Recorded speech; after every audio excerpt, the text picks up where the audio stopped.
Istorija apie geriausią gydytoją. Kiekvienas iš mūsų turime viziją bei svajonę, kurios siekiame.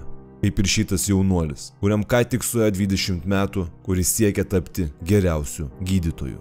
Tėvai jam sakė, kad gydytojo ateitis labai šviesi, jie uždirba labai daug pinigų, bet mokytis reikia daug ir ilgai, kad tapti gerų gydytojų. Šio jaunuolio vardas buvo Mantas.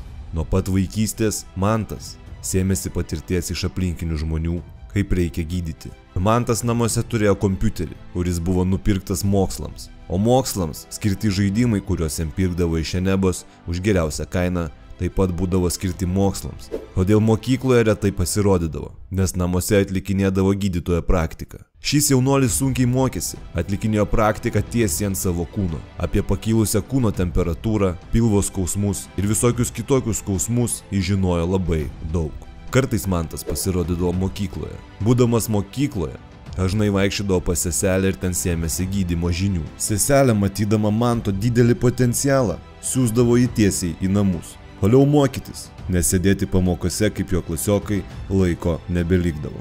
Kai Mantas baigė mokyklą ir užaugo, galvojo, ką daryti toliau. Ilgai galvojo, labai ilgai.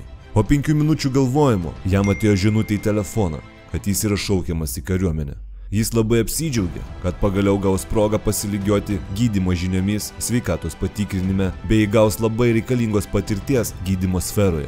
Deja, Mantui nepavyko prilygti sveikatos patikrinimo gydytojams bei specialistams, bet jis nepasidavė. Kariuomenėje Mantas jau pirmomis dienomis puikiai pasirodė, todėl būrio vado įsakymu jis gavo nuopelnus dėvėti Raudonojo kryžiaus kortelę ir savo būryje skaitėsi gydytojas, specialistas. Po ilgos ir sėkmingai atliktos pliuso tarnybos jis nusprendė pradėti gydyti savo draugus.